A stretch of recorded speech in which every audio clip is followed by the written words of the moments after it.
It is 1 p.m. in Cairo, at 6 a.m. in New York. I'm Monita Rajpal. You're watching CNN, the world's news leader. This is World One, live from London. After 5 days of violent clashes in cities across Egypt, the country's military rulers have issued an unprecedented apology for the deaths of protesters, most of them in the capital, Cairo.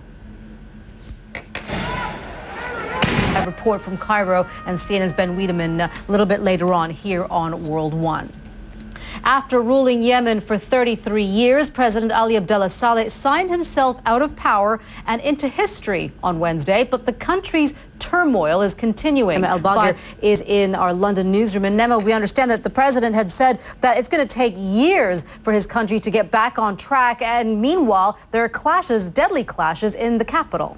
Well, the protesters were very quick to reject the GCC brokered accord. They're facing a very similar issue to activists in Tahrir Square, Monita. Impact with the fact with Saleh not in power and of course his vice president in power right now, this particular transition this time right now, what kind of an impact could this void, if you will, mean for terrorist activity within Yemen? Well, that's one of the reasons that the vice president says he needs to stay on while that transition happens, so that there can be some hands on the reins of power. Thank you for that, Al-Bagir, there for us here in London. We want to see what newspapers are saying about this. In the United Arab Emirates, The National has this headline: Saleh's visit to Riyadh opens a door to change. The comment piece goes on to say, with so many warring sides, Yemen faces a precarious balance of power at best. But that would be easier if Mr. Saleh isn't tipping the scales. The headline in the International Herald Tribune is Yemen leaders signs accord to step down immediately. It goes on to say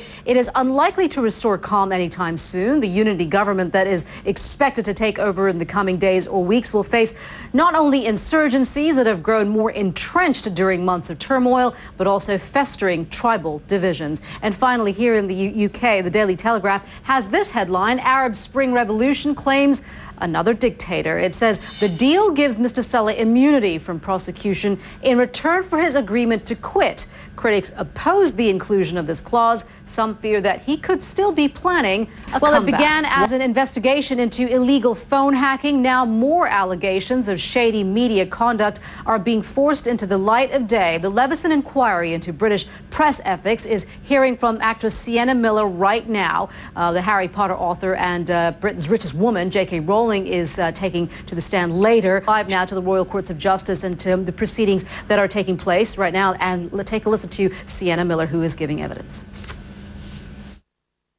The claim was successful, and did you think... You're watching their live pictures from the Royal Courts of Justice and the actress Sienna Miller giving testimony at the inquiry, the Levison inquiry into media practices and press ethics here in the United Kingdom. We'll continue to get more information from there as she continues to testify. Of course, she is one of three others, I should say, today that are taking the stand there. CNN's Atika Schubert is in London, outside the court where the hearings are taking place, and she joins us now live with more on that. Atika. Well, Monita, as you heard there, Sienna Miller complaining about the way the press dealt with her, particularly paparazzi photographers, sometimes harassing her, even spitting at her to get her attention or get her to look their way. Atika, thank you very much for that. Atika Schubert there reporting to us from central London. We take you back to Cairo's Tahrir Square, where soldiers have erected barbed wire barricades to keep protesters and police apart. Let's bring in our senior international correspondent, Ben Wiedemann, who's in Cairo. And Ben, of course, as we've been reporting today, there has been an unprecedented apology by the country's ruling military leaders there. That's right. This is a statement from the Supreme Council of the Armed Forces expressing deep regrets and apologies for the killing of Egyptians over the last... in Cairo. You are watching World One live from London. Excessive violence, unnecessary force. Bahrain's king is promising reforms and respect for human rights after the government admitted using excessive and unnecessary force against protesters. A commission set up by King Hamad Al Khalifa has concluded that police used violence and psychological torture against civilians, including threats of rape. June joins us now live from Manama in Bahrain. And Mohammed, I guess that a lot of people are wondering if the king is actually concerned now for his own position as head of state, and that is why he is having these inquiries and investigations. Well, Monita, it was quite extraordinary that the sitting monarch of a country here in the Middle East. Oh, that's interesting. All right, Mohammed, thank you very much for that. Mohammed Jamjoon reporting to us there from the capital of Bahrain. This is World One, live from London. Welcome back. You are watching World One. Here are some of the stories that we're talking about. Something simple that you would think is pretty much everyone knows. Water helps prevent dehydration. Now, most of us consider that a simple statement of fact, but not if you're a European Union bureaucrat. They've made it illegal for bottled water companies to put such a claim on their product, and there's a potential jail term for defying the ruling. Now, the EU conducted a 3-year study before concluding that there was no evidence to prove that this previously undisputed fact is actually true. I wonder what they actually think will help dehydration, but also maybe that's why the country, the continent is in a bit of an economic crisis there, because they're spending money on those kind of studies. Now, she may have soared to the heights of stardom, but Jennifer Lopez has never forgotten her humble roots. Remember Jenny from the block? Well, at least that's the gist of her new advert for Fiat cars, which appears to show J-Lo cruising around the Bronx neighborhood where she grew up. A report on the website The Smoking Gun says it was a body double who tooled around the star's old haunts, and that the scenes with the real J-Lo were shot in Los Angeles. Sneaky. Now, ever wondered which planet ET called home?